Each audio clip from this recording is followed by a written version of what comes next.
They said a woman, a hermit named Agnes, lived out here. But rumors morphed through the amber glow of countless mugs, morphing Agnes into a witch, a cannibal, a collector of lost souls. I, a disgraced journalist desperate for redemption, was here to find the truth. The path narrowed, swallowing the meager light of my headlamp. Panic, cold and slithering, began its ascent up my spine. A twig snapped behind me. I spun, heart hammering a frantic rhythm against my ribs, but the darkness yielded nothing. Just the wind, sighing secrets through the ancient trees. Then I saw it. A flicker of white, bone white, nestled amongst the tangled roots. My breath caught. It was a skull, bleached by sun and time, a hollow grin mocking my intrusion. But it wasn't alone.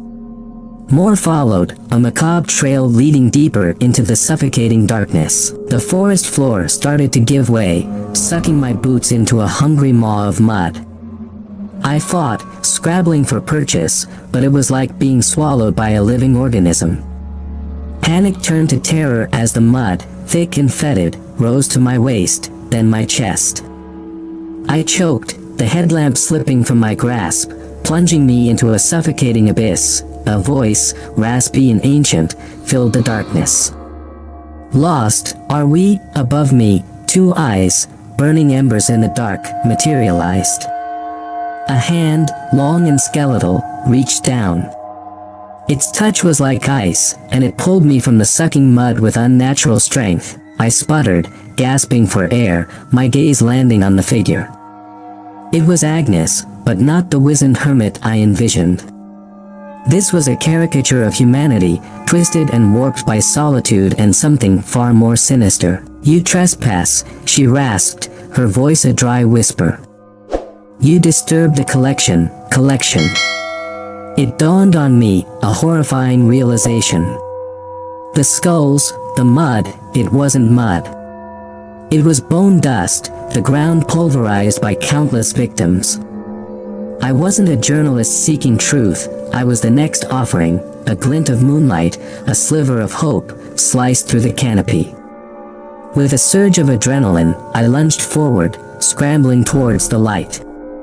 A ragged scream tore from my throat as bony fingers clawed at my back, tearing a furrow across my flesh. I burst out of the trees, collapsing onto the damp grass of a clearing. I looked back, but the forest entrance was gone, replaced by an impenetrable wall of trees. Trapped, Agnes emerged from the darkness, a rusted meat cleaver clutched in her skeletal grip. Her grin stretched impossibly wide, revealing a collection of sharpened bone shards where teeth should be. No redemption here, she rasped, her voice a chilling promise. Only another skull for the collection, there would be no last stand, no clever escape. Just the inevitable. As the moonlight painted the clearing silver, Agnes raised the cleaver, and the darkness welcomed me back into its suffocating embrace. I wouldn't be a story. I would become another silent skull, another whispered nightmare in the whispering woods.